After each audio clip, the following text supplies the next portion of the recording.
Eh, saya lupa, mungkin sekitar 15 tahun yang lalu ya. Diajak saudara saya untuk me- menghantarkan pesanan ke Sukoharjo, yaitu amplifier ya, amplifier build up gitu ya. Second tapi build up itu ke seorang yang sekarang menjadi, bukan orangnya tapi kedudukan orang itu di pabrik itu adalah eh, sekarang sedang menjadi sorotan karena merumahkan atau mem-PHK-kan 10.000 karyawan, yaitu PT Sritek.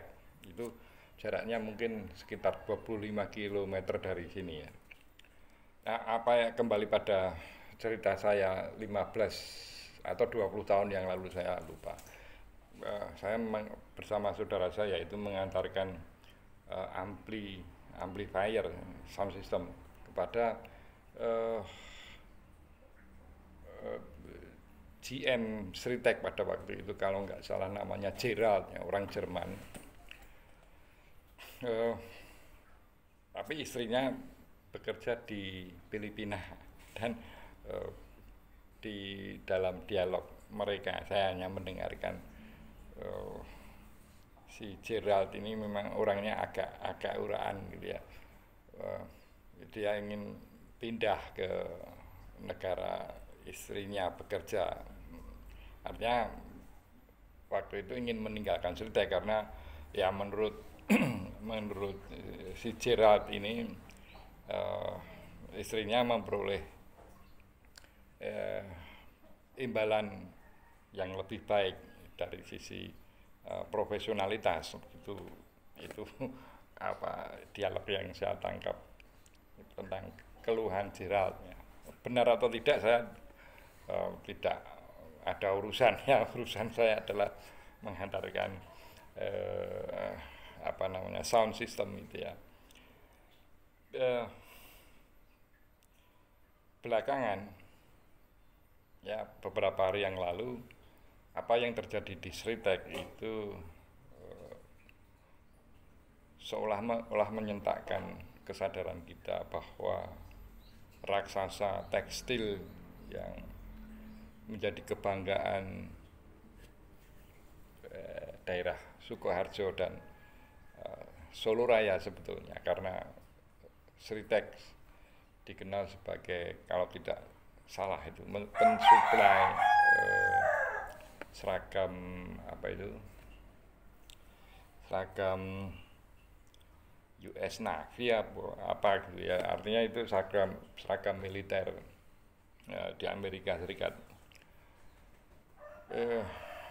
Cerita tentang pilunya 10.000 karyawan yang harus menerima kenyataan bahwa memasuki bulan Ramadan mereka kehilangan pekerjaan, itu adalah seolah-olah menjawab secara telak optimisme Presiden pada pidato di depan Partai Demokrat yang mengatakan, siapa yang bilang Indonesia gelap? Kita menurut Goldman Sachs itu kita akan menjadi negara yang terbesar keempat di dunia ya. Ya, faktanya seperti kita lihat, kaum buruh tidak hanya tidak mengalami kenaikan upah, justru mereka harus kehilangan pekerjaan. Nah, ini kalau kita kaitkan dengan kabur aja dulu, itu adalah masyarakat yang bisa kabur untuk memperoleh penghidupan yang lebih baik. Sementara kalau kaum buruh ini yang mau kabur kemana gitu ya, terpaksa harus menerima keadaan. Nah, ini belum lagi misalnya kalau kaum buruh ini mengingat kembali apa yang diucapkan oleh Noel, wakil Wakil Menteri Wamenaker ya, Wakil Menteri Tenaga Kerja yang memastikan tidak akan ada PHK di Sritek dan seterusnya. Ini sungguh satu ya realitas menjawab langsung. Optimisme itu ya boleh, tetapi tetap harus berdasarkan realitas. Realitasnya pemerintah dalam hal ini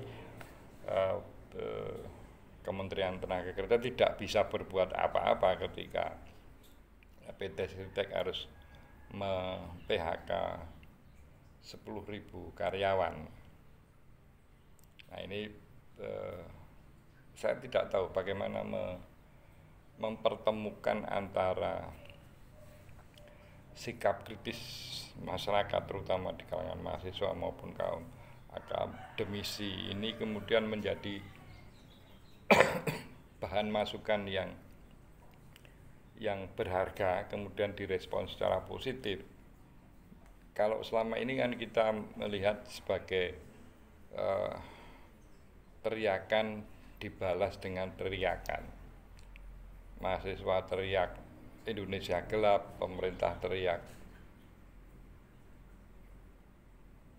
yang sebaliknya. Ini kan artinya boleh jadi dua-duanya benar dari sudut pandang masing-masing. Tetapi kenapa ketika ya misalnya Indonesia tidak gelap, itu pasti berasal dari penjelasan-penjelasan tertentu. Sama seperti ketika memandang kaum muda Indonesia gelap, itu pasti dengan alasan yang tidak asal-asalan gitu. Ya faktanya misalnya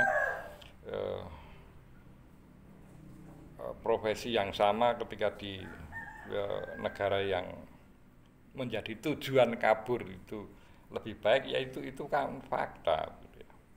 Nah kenapa dua hal ini yang sebetulnya bisa konstruktif ketika bertemu, tidak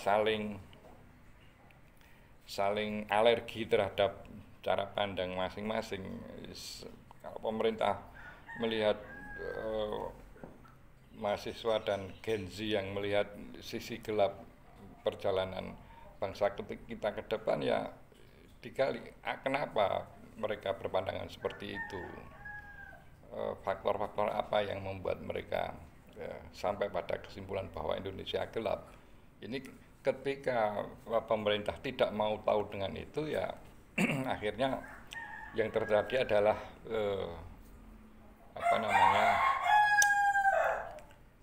gesekan-gesekan yang tidak produktif.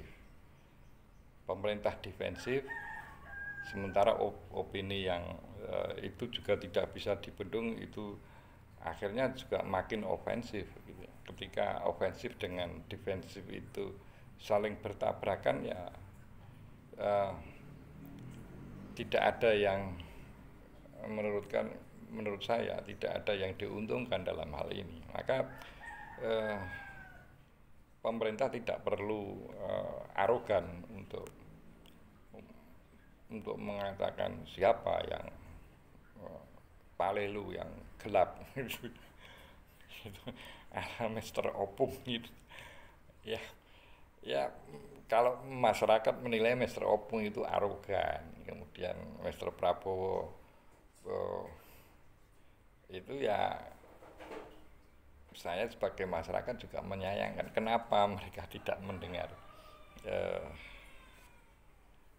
ya rakyat kita sendiri yang boleh jadi juga berpikir jernih, tidak sekedar oposan, tidak sekedar anti pemerintah, tetapi ya faktanya mereka melihat ada sisi gelap yang terjadi dan itu pemerintah tidak mau tahu. Nah, disinilah yang menyebabkan ya saya sebagai rakyat, sebagai yang selalu mengkoneksikan frekuensi pikiran dengan para pendiri bangsa ini prihatin dengan apa yang prihatin bukan kalau saya secara pribadi ya peduli amat mau gelap, mau agak gelap, mau gelap sekali ya itu ya. Tetapi sebagai eh, apa namanya masyarakat yang terkoneksi dengan para pendiri bangsa, kemudian saya berimajinasi ke depan tentang generasi muda kita. Ini ya tetap bagi saya ini memprihatinkan apa yang terjadi antara kontradiksi antara Gen Z, kaum mahasiswa dengan pemerintah yang cenderung defensif ketika ada gerakan yang sifatnya kritis itu justru responnya terlalu berlebihan. Salam konstitusi.